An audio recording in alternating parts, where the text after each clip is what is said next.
Now let's begin. Michael Lambert's hands tightened around the steering wheel as he pulled into the parking lot of his son's school. 8-year-old Ethan would be waiting by the oak tree near the playground, just like every Tuesday and Thursday. Michael had fought hard for this custody arrangement after Lori's death 2 years ago, 2 days a week during the school year, alternating holidays, and most of the summer. It wasn't enough time with his boy, but it was something. He spotted Ethan's sandy brown hair before the kid noticed him. His son sat alone on a bench, shoulders hunched, staring at his shoes. Michael's chest tightened. That wasn't the posture of a happy 8-year-old on a day he'd get to spend with his dad. "Hey, champ," Michael called out as he approached. Ethan looked up, and Michael saw it immediately, the redness around his eyes, the way his lip trembled before he bit down on it. "Dad." Ethan ran to him, arms wrapping around Michael's waist with surprising force. The boy was shaking. Michael knelt down, hands on his son's shoulders. "What happened?" "Grandpa Reginald came to school today." Ethan's voice was barely a whisper. "He talked to Principal Anderson. He said next week might be my last visit with you." The words hit Michael like a freight train, but he kept his face calm. Reginald Allison, Lori's father, the man who'd made the last 2 years of Michael's life a carefully orchestrated hell, always with a smile on his face and lawyers on speed dial. Did he say anything else? Ethan nodded, pulling a folded piece of paper from his pocket. "He made me give you this." Michael unfolded the legal notice. His vision blurred at the edges as he read. Petition for full custody. Emergency hearing scheduled. The Allisons were claiming Michael was an unfit parent. Claims of neglect, substance abuse, emotional instability. All lies, but lies backed by Reginald Allison's considerable wealth and connections. "Dad," Ethan's voice pulled him back. "Are they going to take me away?" Michael pulled his son close. "No, I promise you, that's not going to happen." But as he said the words, he wondered if he could keep that promise. Michael's apartment was modest, a 2-bedroom in a quiet neighborhood 40 minutes from the Allison estate. He'd bought it after Lori's funeral, when living in the house they'd shared became unbearable. Reginald had offered to let him stay in the guest house on the Allison property to make co-parenting easier, but Michael had seen that trap from a mile away. That evening, while Ethan did homework at the kitchen table, Michael reread the custody petition. Each allegation was carefully crafted to paint him as dangerous. Missed pickups that had actually been Reginald changing schedules last minute. The therapist visits that Rosemary Allison had insisted were for Ethan's trauma over his mother's death. Even Michael's career change after Lori passed was spun as financial instability.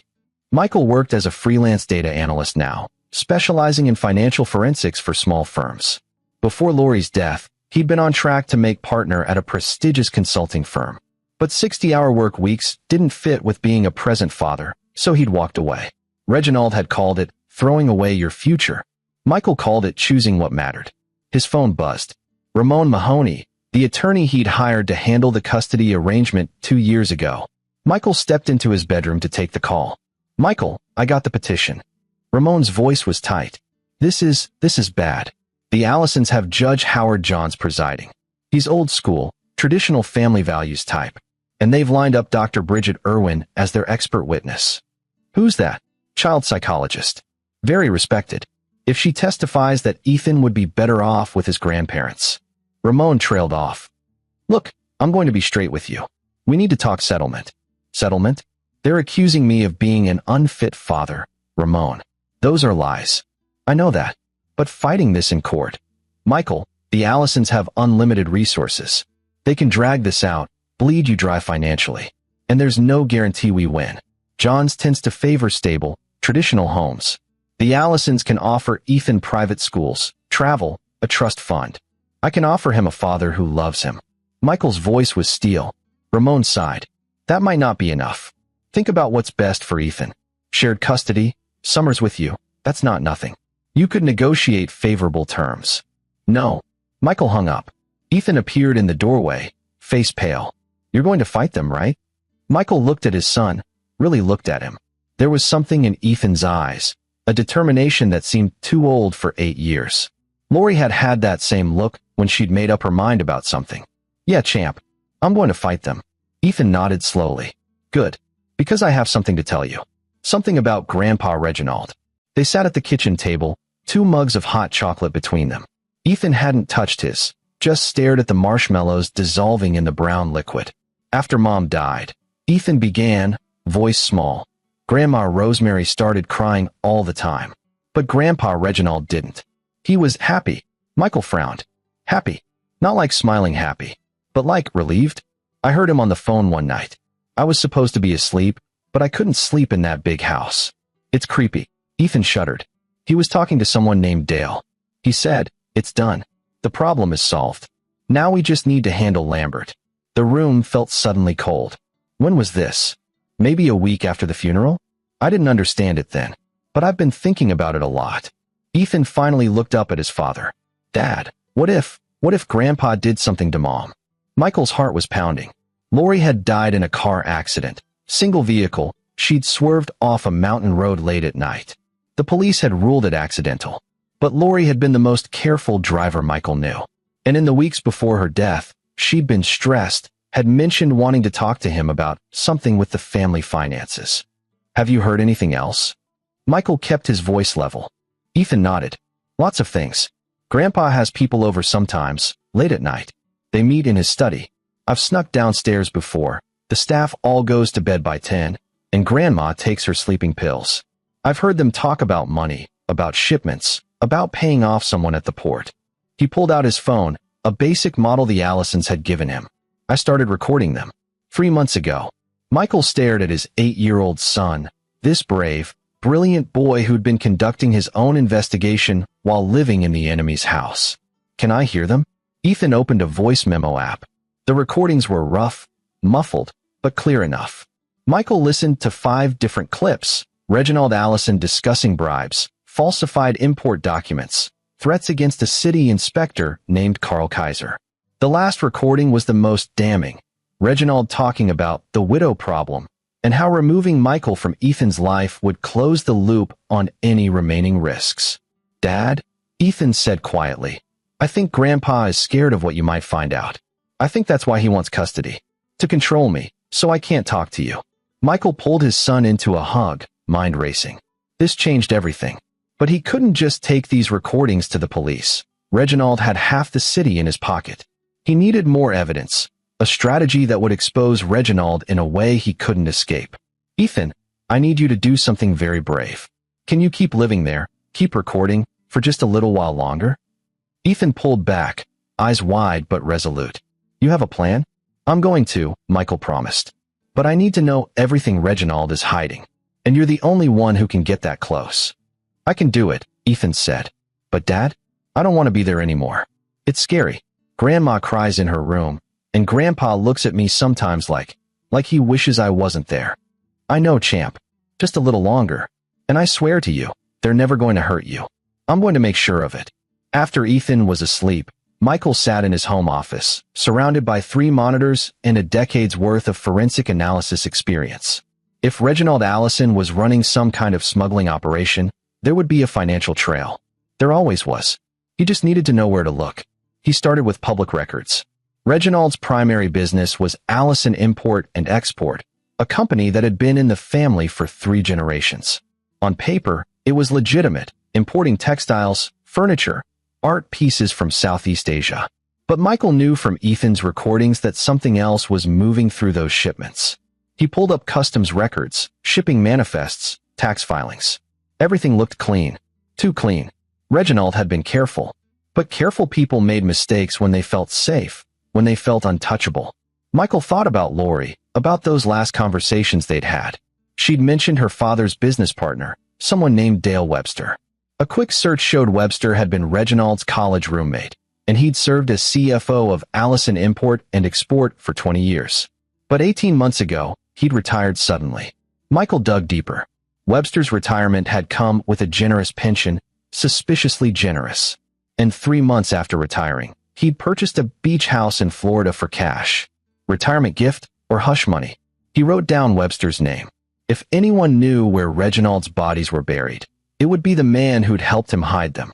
The next morning, Michael drove Ethan back to the Allison estate. The property sprawled across 15 acres in the wealthiest part of town. A colonial mansion surrounded by manicured gardens, a separate guest house, and a garage that held Reginald's collection of vintage cars. Rosemary Allison met them at the door. She'd been beautiful once. Michael could see it in the bone structure, the posture. But grief and whatever pills her doctor prescribed had hollowed her out. Her eyes were glassy, her smile automatic and empty. "Ethan, darling, did you have a nice time with your father?" "Yes, Grandma." Ethan hugged her, and Michael saw genuine affection there. Whatever Rosemary's faults, she loved her grandson. That would make what was coming harder. Reginald appeared behind his wife, tall and imposing even at 68. His silver hair was perfectly styled, his suit tailored to hide the slight paunch of age. Everything about him screamed control, power, permanence. "Lambert." The greeting was cold. "I trust you received our petition." "I did." "And you've contacted your lawyer?" "Good. We can settle this like civilized people. You'll have visitation rights, of course. Supervised, naturally, until we can be sure." "I'm not settling," Michael interrupted. Reginald's eyes narrowed. "Don't be foolish. You can't win this fight. I have the resources, the connections, the evidence that you're an unstable influence in Ethan's life. Save yourself the humiliation." Michael met his gaze, not flinching. "See you in court." As he walked back to his car, Reginald called after him. "You'll never see him again, Lambert. I promise you that." Michael didn't respond. He'd learned long ago that the worst thing you could do with men, like Reginald Allison, was show weakness. But he also knew the second worst thing was revealing your hand too early. He had 2 weeks until the custody hearing. 2 weeks to build a case that would bring Reginald's empire crashing down. Michael spent the next 3 days tracking down Dale Webster. The man wasn't hiding exactly, but he wasn't advertising his whereabouts either. Michael finally found him through a property tax database and a phone number listed for a beach house in Clearwater, Florida. The call went straight to voicemail. Michael left a simple message. "Mr. Webster, my name is Michael Lambert. I'm Lori Allison's widower. I'd like to talk to you about Reginald. I think we might be able to help each other." He didn't expect a call back. Men like Webster, who'd taken payoffs to disappear, didn't usually grow a conscience. But 3 hours later, his phone rang. "You shouldn't have called me." Webster's voice was gravelly, aged by cigarettes and stress. "I know, but I don't have many options. Reginald is trying to take my son." Silence on the line. Then, "I'm sorry about Lori. She was a good kid. Too good for that family. Did Reginald kill her?" More silence. "I can't talk about this on the phone. And I'm not testifying in any court. I took Reginald's money to keep quiet, and testifying would make me an accessory to things I don't want to be associated with. I'm not asking you to testify. I'm asking you to point me in the right direction." Webster sighed, a long exhale that spoke of years of regret. "There's a woman, Josephine Ashley. She works for Coastal Freight Logistics at the Port of Philadelphia. Ask her about the Nightingale shipments. That's all I can give you." "Why are you helping me?" "Because Lori came to see me about a month before she died. She'd found something in her father's office, some ledgers that didn't make sense. She wanted me to explain them." Webster's voice broke. "I told her to forget what she'd seen. I told her some things were better left alone. 2 weeks later, she was dead. So maybe this is me trying to sleep better at night. Or maybe I'm just a coward hoping someone else will do what I couldn't." The line went dead. Michael sat back, adrenaline coursing through his veins. Lori had known. She discovered whatever Reginald was hiding, and it had gotten her killed. And now Reginald wanted Ethan, probably because he feared what the boy might know or might have overheard. He booked a flight to Philadelphia for the next morning. Josephine Ashley was a middle-aged black woman with tired eyes and the kind of wariness that came from years of looking over her shoulder. Michael found her during her lunch break at a diner 2 blocks from the port. "I don't know you," she said when he approached her booth. "And I don't know anyone named Dale Webster. I'm not a cop. I'm not a Fed. I'm just a father trying to protect his son from a very dangerous man." Josephine studied him for a long moment. "Reginald Allison?" Michael nodded and sat down without being invited. "What's in the Nightingale shipments?" She laughed bitterly. "You think I'm going to tell you that? You think I'm going to risk my life, my family's lives, because some stranger asks nicely? I think you're tired of being complicit in whatever Reginald is doing. I think you've wanted out for a long time, but you're scared. I think if I can offer you a way to be free of him, really free, you'd take it." Josephine's jaw tightened. "You can't protect me from him. Maybe not. But I can expose him. And once he's exposed, once federal investigators are crawling all over his operation, you become a witness instead of a co-conspirator. You cooperate, You testify, and you walk away with immunity. You're not a cop, she repeated. How are you going to expose him? I have evidence. Recordings. But I need to know what I'm looking for. What connects everything together? Michael leaned forward. Please. He killed my wife. And now he's trying to take my son. Josephine closed her eyes. When she opened them, they were wet. The Nightingale shipments are antiques. High-end stuff, furniture, and art from Cambodia and Vietnam. Except mixed in with the real pieces are counterfeits. Museum-quality forgeries that Reginald has been selling to private collectors for the last 15 years. Art fraud. Multi-million-dollar art fraud. He has a network of forgers in Asia, brings the pieces through my port with falsified provenance documents, sells them to collectors who don't know they're buying fakes. And anyone who figures it out. She trailed off. There was an appraiser named Arnold Haas, about 3 years back. He got suspicious about a Ming Dynasty vase Reginald sold to a museum. Started asking questions. His car went off a bridge 6 months later. The pattern was unmistakable. Lori, Haas, probably others. Anyone who threatened Reginald's operation ended up dead. Their deaths ruled accidents. Do you have proof? Documents? Shipping records? Josephine shook her head. Everything goes through customs clean. Reginald has inspectors on his payroll. But she hesitated. There's a warehouse in South Philly. That's where he stores the real pieces and the fakes before distribution. If you could get inside, if you could photograph the forgeries next to the paperwork claiming they're authentic. Where's the warehouse? She wrote an address on a napkin, hands shaking. I'm trusting you to end this. Because if you don't, if Reginald finds out I talked to you, I'm dead. Michael took the napkin. I'll end it. That night, Michael broke into the warehouse. It wasn't hard. His years analyzing corporate fraud had taught him that physical security was usually the weakest link in any operation. A rusty padlock and a malfunctioning alarm system later, he was inside. The space was massive, filled with carefully labeled crates and display pieces. Michael photographed everything. The invoices claiming a Tang Dynasty horse sculpture was authentic when it was clearly resin covered in aged glaze. The certificates of authenticity that bore forged signatures from deceased experts. The ledgers tracking sales to museums and private collectors across the country. But the real gold mine was in the office at the back of the warehouse. Reginald's personal computer, password protected but connected to a network. Michael had brought a USB drive loaded with data extraction software. 20 minutes later, he was downloading everything. Emails, financial records, communications with forgers and corrupt customs officials, and, most damning, insurance policies taken out on business associates shortly before their convenient deaths, including a policy on Lori Lambert, née Allison, taken out 6 weeks before her car went off that mountain road. Michael's hands shook as he copied the file. This was it. This was murder for profit, conspiracy, fraud on a massive scale. This would bury Reginald Allison for the rest of his life. He was almost out when he heard voices. 2 men entering the warehouse, their flashlight beams cutting through the darkness. Michael ducked behind a crate of authentic Cambodian textiles, barely breathing. Boss wants us to clear out the Ming pieces, one voice said. Says there's heat on them. Heat from who? Feds, maybe. Or that nosy son-in-law. Boss mentioned something about tying up loose ends before the custody hearing. Michael's blood ran cold. They were talking about him. Reginald knew he was digging, and he was planning to eliminate the threat. He waited until the men moved to the far side of the warehouse, then slipped out the way he'd come. His rental car was parked 3 blocks away. He drove straight to the airport, not stopping until he was on a plane back home. He had the evidence. Now he needed to figure out how to use it without getting himself or Ethan killed. Michael called Ramon Mahoney the next morning. I need you to do something for me, and I need you to not ask questions. Michael, what did you do? I found evidence that Reginald Allison is running a multi-million-dollar art fraud operation. And I found evidence that he's been murdering people who threatened to expose him, including Lori. Silence. Then, you need to go to the police. The FBI. Reginald has connections everywhere.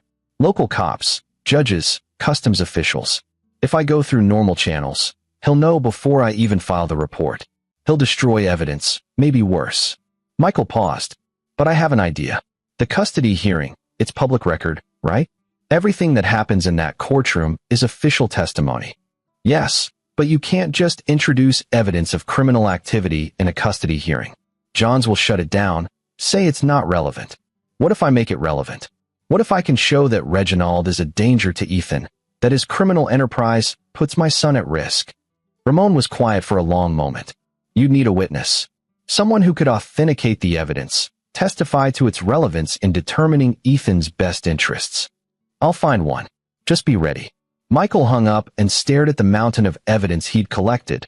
Josephine Ashley's statement, recorded with her permission, the warehouse documents, Reginald's financial records, Ethan's recordings. It was overwhelming, damning, and utterly useless if he couldn't get it in front of the right people. He needed someone with credibility, someone the judge would listen to, someone who could connect all the dots in a way that made sense. And then he remembered. Lori had a sister. Stacy Robinson had been Lori's younger sister by 3 years. She'd left the family when she was 18, right after a massive blowout with Reginald. Michael had only met her a handful of times. She lived in Oregon, worked as an investigative journalist, and maintained minimal contact with the Allisons.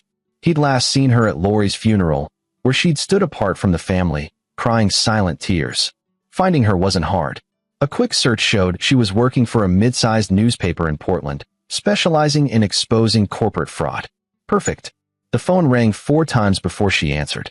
This is Stacy. Stacy, this is Michael Lambert. Lori's husband. A pause. Widower, you mean? Yeah. The word still hurt. I need your help. Reginald is trying to take Ethan from me, and I've discovered why. Let me guess. You found out what dear old dad really does for a living. Michael's pulse quickened. You knew? I suspected. Why do you think I left? Reginald Allison is a monster, Michael. He's been a monster my whole life. Lori she never wanted to see it. She convinced herself he was just a tough businessman, that the rumors were jealous competitors spreading lies. She found out the truth. Right before she died. Stacy's breath caught. You think he killed her? I know he did. And I can prove it. But I need help getting the evidence in front of people who can actually do something about it. He spent the next hour walking Stacy through everything. Ethan's recordings, the warehouse break-in, Josephine Ashley's testimony, the insurance policy. When he finished, Stacy was quiet for a long time. You broke into a warehouse, she finally said. That makes the evidence inadmissible in court. In a criminal trial, yes. But the custody hearing isn't a criminal trial. It's about Ethan's welfare. If we can show that Reginald is a criminal, that he's dangerous, the judge will still question how you obtained the evidence. Reginald's lawyers will argue it was illegally obtained, that you're making false accusations to win custody. Michael felt his plan crumbling. So what do? You let me do my job, Stacy said. I'm a journalist, Michael. I can publish this story, expose Reginald publicly. Once it's out there, once federal investigators start looking into his operation, the evidence becomes part of a legitimate investigation. That could take weeks. The custody hearing is in 9 days. Then we work fast. Get me copies of everything. I'll reach out to my sources at the FBI, see if any of them are interested in an art fraud case that crosses state lines. And Michael, her voice softened. Thank you. For loving my sister. For protecting my nephew. For finally doing what I couldn't, standing up to that bastard. Michael sent her encrypted files within the hour. Then he called Ethan, who was at school. Champ, do you trust me? Of course, Dad. I need you to keep recording everything at Grandpa's house. But more than that, I need you to be brave at the custody hearing. Can you do that? What do you need me to do? Just tell the truth. About everything. Stacy Robinson worked fast. Within 3 days, she'd written an explosive investigative piece connecting Reginald Allison to 15 years of art fraud, 2 suspicious deaths, and a network of international forgers. She'd verified the documents Michael provided through independent sources, interviewed Josephine Ashley under protection of journalistic privilege, and convinced an FBI agent named Ignacio Ellis to open a preliminary investigation. The article broke 5 days before the custody hearing. It spread like wildfire, picked up by national news, shared across social media, dissected by legal experts and art historians. Reginald Allison's carefully constructed reputation as a respected businessman crumbled overnight. Michael watched the fallout from his apartment. Reginald's lawyers issued denials. His business partners distanced themselves. Museums that had purchased pieces through Allison Import and Export announced internal reviews. But Reginald himself remained silent, holed up in his estate. Ramon called, excitement barely contained in his voice. Michael, this changes everything. Johns will have to consider this evidence. Reginald's lawyers are probably advising him to withdraw the custody petition, minimize exposure. He won't withdraw, Michael said. He can't. If he loses control of Ethan, he loses any leverage he has. Ethan knows things, has evidence. Reginald will fight this to the bitter end. He was right. 2 days before the hearing, Reginald's legal team filed a motion to proceed. They claimed the article was defamatory, that Michael had orchestrated a smear campaign, that none of it was relevant to Ethan's best interests. Judge Howard Johns scheduled an emergency conference call. Michael, Ramon, Reginald, and his battalion of lawyers all joined the line. Gentlemen, John's gravelly voice crackled through the phone. This case has become considerably more complicated. Mr. Allison, are these allegations true?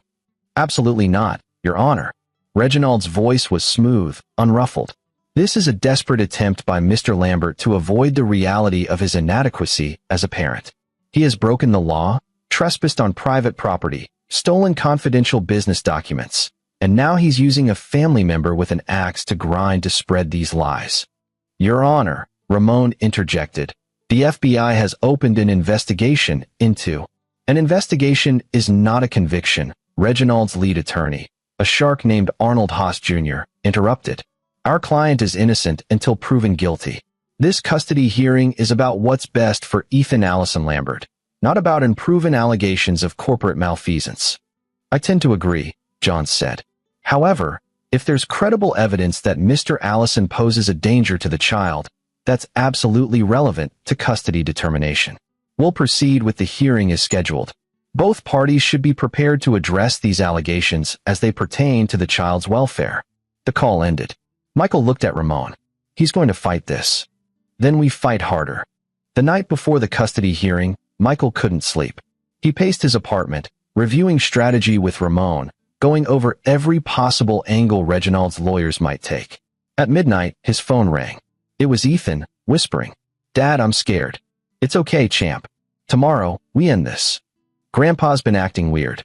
He's been in his study all night with Mr. Haas. I heard them talking about making you look unstable in court, about bringing up Mom's death, about saying you were the one who killed her. Michael's blood boiled. They're lying. I know. But Dad, what if the judge believes them? What if? Ethan, listen to me. Tomorrow, you need to be the bravest you've ever been. Can you do that? I can. I already did something brave tonight. I went into Grandpa's study while he was at dinner, and I took something. Michael's breath caught. What did you take? A flash drive. It was in his safe. I know the combination because I've watched him open it before. The drive has a label that says insurance. I think it's important. Ethan, that's incredibly dangerous. If he finds out, he won't. I replaced it with a different flash drive from his desk drawer. He'll never know. The boy's voice was steady, mature beyond his years. Dad, I want to give this to the judge tomorrow. I want everyone to see what Grandpa really is. Michael closed his eyes, pride and fear warring in his chest. Okay, but champ, you need to be very careful. Bring the drive tomorrow, but keep it hidden until the right moment. Can you do that? Yes. Dad, I love you. I love you too, son. More than anything in the world. The line went dead. Michael sat in the darkness, wondering what could be on that flash drive, what insurance Reginald Allison thought he needed to keep. Tomorrow would answer all his questions. The courtroom was packed. Michael arrived early with Ramon, taking their seats at the plaintiff's table. Across the aisle, Reginald Allison sat surrounded by 3 attorneys, looking calm and distinguished in a navy suit. Rosemary sat beside him, heavily medicated if her glassy eyes were any indication. Ethan was let in by a court-appointed guardian. The boy looked small in his dress clothes, but his spine was straight, his eyes alert. He glanced at Michael and gave a tiny nod. Judge Howard Johns entered, and everyone stood. Johns was 73, a fixture of the family court for 30 years. His reputation was that of a traditionalist who favored stability and financial security over emotional arguments. Be seated, Johns commanded. We're here to determine custody of Ethan Allison Lambert, currently 8 years old. Mr. Allison, you're petitioning for full custody based on claims that the child's father is an unfit parent. Mr. Lambert, you're opposing this petition. Before we hear testimony, I want to address the elephant in the room. He looked directly at Reginald. Mr. Allison, there are serious criminal allegations against you currently being investigated by federal authorities. While you're entitled to the presumption of innocence, this court must consider whether these allegations, if true, would impact your suitability as a guardian. Do you understand? I do, Your Honor, Reginald said smoothly. And I'm prepared to address each false allegation. We'll get to that. Mr. Haas, call your first witness. The hearing began. Reginald's lawyers presented a devastating case. Testimony from Dr. Bridget Irwin claiming Ethan showed signs of anxiety and instability during visits with his father.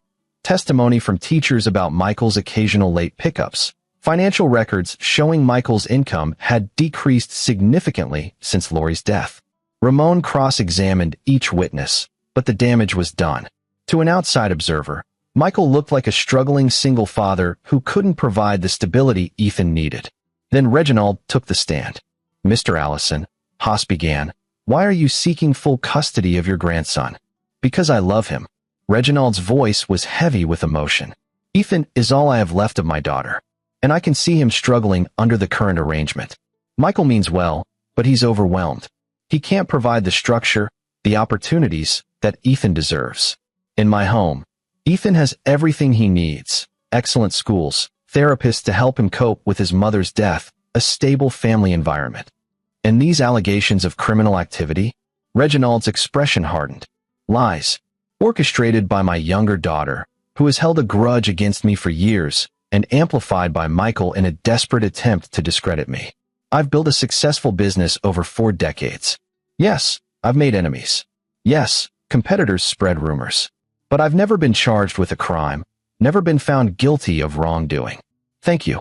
Your witness, Mr. Mahoney. Ramon stood. Mr. Allison, you mentioned providing stability for Ethan. Is murdering people who threaten your business part of that stability? The courtroom erupted. John slammed his gavel. Mr. Mahoney, you will refrain from inflammatory accusations without evidence. I have evidence, Your Honor. Ramon pulled out a folder.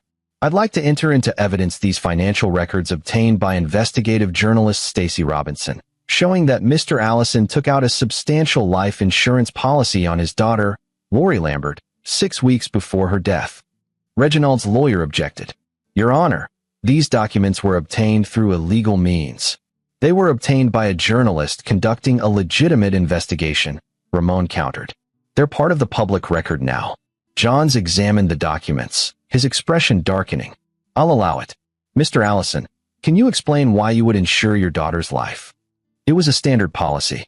Lori worked for my company, handled significant responsibilities. It was a business precaution. But she quit working for your company 3 years before her death, Ramon pointed out. Why maintain the policy? Reginald's jaw tightened. I don't recall the specifics. Ramon pressed on, introducing more evidence. Testimony from Josephine Ashley via video deposition about the art fraud, the warehouse documents, communications with forgers. With each piece of evidence, Reginald's composure slipped. Finally, Johns held up a hand. Enough. This is highly irregular, but I'm going to allow a brief recess. Mr. Allison, I strongly suggest you consult with your attorneys about the implications of this testimony. As the courtroom emptied, Michael saw Ethan approach the bench. The boy was holding something, a small flash drive. Your Honor, Ethan said, his young voice clear in the quiet room. I have something you need to see. Johns looked down at the child. What is it, son? It's from my grandfather's safe. I think it will help you decide where I should live. Reginald stood abruptly. Ethan, what did you do? Your Honor, Haas interjected. The child has no authority to present evidence, and anything he obtained from my client's private property is exactly the kind of thing this court needs to see when determining a child's welfare, John snapped. He was old school, but he wasn't stupid. He could see what was happening. Ethan handed over the flash drive. Johns called for a laptop. The courtroom held its breath. The files on the drive were meticulously organized. Video surveillance from Reginald's office showing meetings with forgers, audio recordings of conversations about bribing officials, and, most damning, detailed notes in Reginald's own handwriting about removing obstacles. One entry, dated 3 weeks before Lori's death, read, Elle knows too much. Dale confirms she copied ledgers. Vehicle solution preferable, clean, defensible. Insurance already in place. Rosemary Allison let out a strangled sob and collapsed. Bailiffs rushed to help her, but her eyes were locked on her husband. "You killed our daughter," she whispered. "You killed Lori." Reginald's face had gone white. This is fabricated. The boy must have. The metadata on these files, Johns interrupted, reading from the screen, shows they were created over a period of 15 years. Unless you're suggesting your 8-year-old grandson is capable of time travel and forgery, Mr. Allison, I think we have a problem. John stood. "Bailiff, I'm ordering Mr. Reginald Allison taken into custody immediately. These recordings constitute evidence of conspiracy to commit murder. I'm also issuing an emergency order granting full custody of Ethan Lambert to his father, Michael Lambert, effective immediately." Two bailiffs moved toward Reginald. For a moment, the older man just stood there, his carefully constructed world crumbling. Then he lunged, not toward the exit, but toward Ethan. "You little." Michael was faster. He intercepted Reginald, putting himself between the man and his son. Reginald swung wildly, connecting with Michael's jaw, but Michael barely felt it. He grabbed Reginald's wrist, twisting it in a move he'd learned years ago in self-defense classes, and forced the older man to the ground. "You don't touch my son," Michael said quietly. Bailiffs swarmed in, pulling Reginald to his feet and cuffing him. As they dragged him toward the door, Reginald screamed, "This isn't over. I have connections, lawyers, money. You'll never see the end of this." But his threats rang hollow. Federal agents were already waiting in the hallway, ready to take him into custody on charges of fraud, conspiracy, and murder. Ethan ran to Michael, wrapping his arms around his father. "Is it over, Dad? Is it really over?" Michael held his son tight, looking at the chaos in the courtroom, Rosemary being led away by her attorneys, Reginald's legal team scrambling to distance themselves, reporters pushing to get into the room. "Yeah, champ," Michael said. "It's over." 3 weeks later, Michael and Ethan sat on the back porch of their apartment, eating ice cream and watching the sunset. Ethan's belongings had been moved out of the Allison estate, his room at Michael's place finally feeling like a real home. Stacy had flown in from Portland, and she sat with them now, her investigative piece having won national recognition and several journalism awards. The FBI's case against Reginald was airtight. He'd been denied bail and faced over 50 counts of fraud, conspiracy, and murder. Josephine Ashley had testified in exchange for immunity. Dale Webster had come forward with additional evidence. Rosemary Allison had filed for divorce and entered a rehabilitation program for prescription drug addiction. She'd also reached out to Michael, asking if she could maintain a relationship with Ethan. After some consideration and a long conversation with his son, Michael had agreed to supervised visits. Rosemary was a victim too, in her own way. "You know what's funny?" Stacy said, sipping her wine. "Reginald's insurance files were supposed to protect him. He kept evidence of every crime, every payoff, every dirty deal, thinking it would give him leverage if anyone came after him. Instead, it became the weapon that destroyed him." Michael nodded. Pride. He couldn't imagine anyone outsmarting him, especially not his own grandson. Ethan smiled, a kid's smile, finally free of the weight he'd been carrying. "I learned it from watching you, Dad. You always said bad people make mistakes when they think they're too smart to get caught." "When did I say that?" "Last year, when we were watching that detective show. You said the criminals always keep evidence of their crimes because they're arrogant." Michael laughed. "I did say that, didn't I?" Later, after Stacy left and Ethan was asleep, Michael sat alone in the quiet apartment. He thought about Lori, about the life they'd planned together, about how everything had gone wrong. But he also thought about justice, about truth, about a brave 8-year-old boy who'd risked everything to expose evil. His phone buzzed. A message from Ramon. "Full custody order is officially signed. Reginald's trial date set for 6 months out. Prosecutors expect conviction on all counts." "You did it, Michael." He had done it. But more importantly, Ethan had done it. Together, they'd taken down a monster. Michael closed his eyes, and for the first time in 2 years, he felt the weight of grief and fear lift from his shoulders. Tomorrow, he and Ethan would go to the park. They'd throw a football. They'd be a family, whole and safe. And somewhere, He hoped Lori was watching, proud of the man he'd remained and the boy she'd helped create. The cycle of pain Reginald Allison had created was finally broken, and in its place, something better had begun to grow. This is where our story comes to an end. Share your thoughts in the comments section. Thanks for your time. If you enjoy this story, please subscribe to this channel. Click on the video you see on the screen, and I will see you there.